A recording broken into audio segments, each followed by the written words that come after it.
Hi friends, welcome back to The Road Growing Up, a little corner on the internet where we slow down, share stories, and figure out this whole life thing together. I'm really glad you're here today, because we're going to talk about something so many of us quietly struggle with but rarely admit out loud.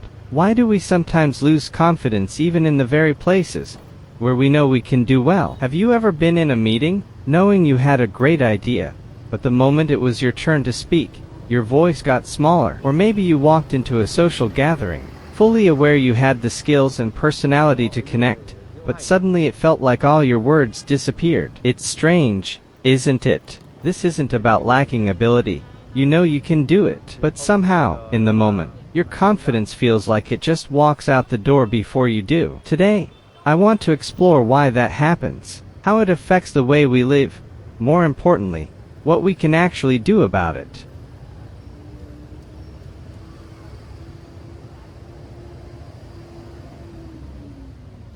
Confidence doesn't usually disappear in one big dramatic moment. It's more like a slow leak. You don't notice it at first, but one day, you realize your tank is almost empty. Think about when you were a kid.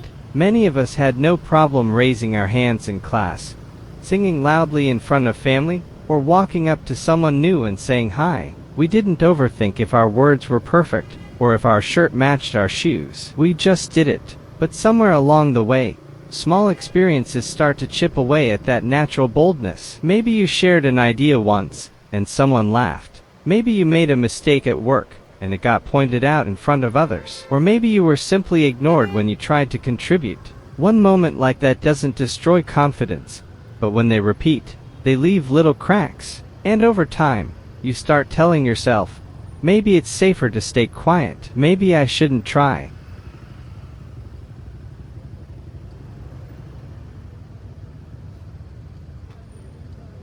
One, in conversations. You know you're capable of having a great talk with people. You do it all the time with close friends. But when you're at a networking event, a party, or even a group project, you feel like the interesting version of you is locked away. Maybe your mind races. What if I say something stupid? What if they don't care? And by the time you found the perfect sentence, the conversation has already moved on. 2. At work. You've done your job for years. You know the systems, the skills, even how to solve unexpected problems. But when the boss walks into the room, or when it's time to present, your palms sweat, your throat tightens, and you suddenly feel like a beginner again. It's not that you lack competence. It's that in high-pressure moments, self-doubt sneaks in and takes control. 3. In relationships. Whether it's making new friends, dating, or even speaking openly to a partner, confidence plays a big role. But sometimes, even when you're in a safe space,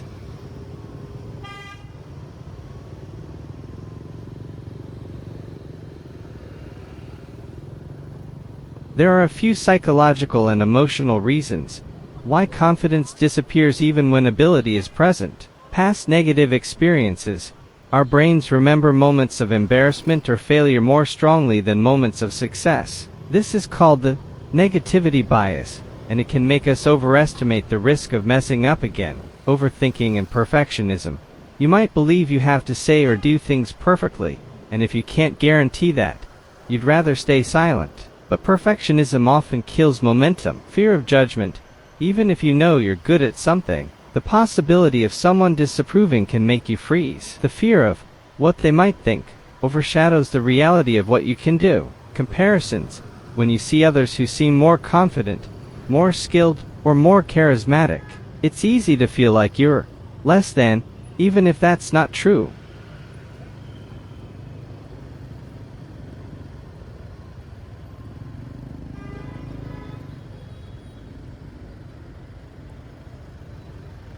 The problem with losing confidence in familiar places is that it creates a kind of invisible prison. You might avoid speaking up in meetings, so opportunities pass you by. You might skip social gatherings, missing the chance to build deeper friendships. You might stop taking risks in your career, staying in the same safe, but unfulfilling, place for years. It's not just about feeling shy. It's about slowly giving away pieces of your life to fear, until the space you live in becomes very small. Here are a few practical ways 1. Small wins matter. Instead of waiting for a big, brave moment, start with micro steps. Speak one sentence in the next meeting. Ask one genuine question to a stranger at a party. Success builds layer by layer. 2. Reframe past failures. Instead of thinking, that meeting where I messed up proves I'm bad at this, think, that meeting taught me how to prepare better next time. Past mistakes don't have to be permanent scars.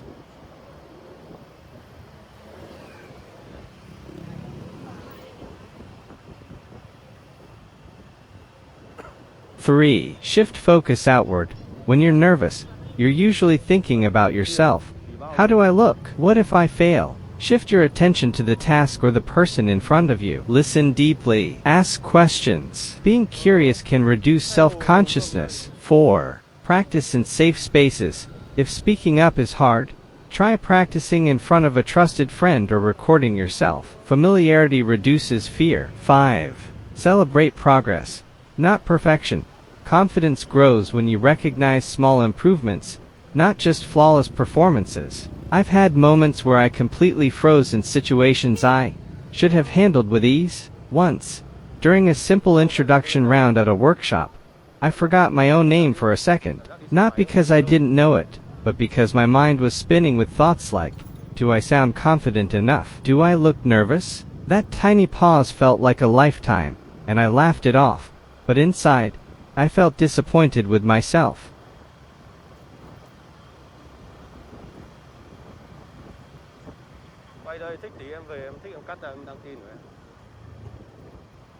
Looking back, I realized that the more I focused on how I was being perceived, the less I was actually present. If you've ever felt your confidence slipping away in a place where you should feel at home, you're not alone. It doesn't mean you're broken, and it doesn't mean you're not capable. It just means you've been carrying experiences that have made you cautious, maybe too cautious. The truth is, confidence isn't about never feeling nervous. It's about showing up anyway, speaking anyway, trying anyway, even if your hands are shaking. So tell me, when was the last time you surprised yourself by doing something you thought you couldn't? I'd love to read your story in the comments. Thank you for spending this time with me on the road growing up. If this conversation helped you in any way, don't forget to like the video, subscribe, and share it with someone who might need it today.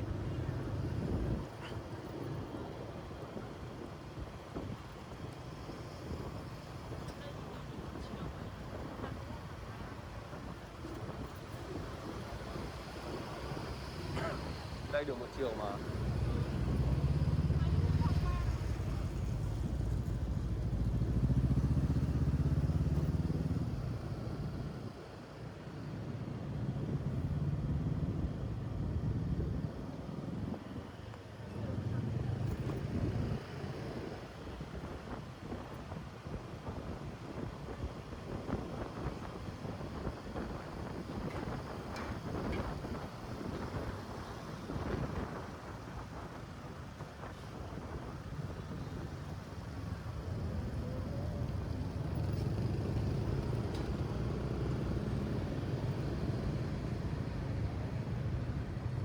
Rộng hơn bao nhiêu nhỉ?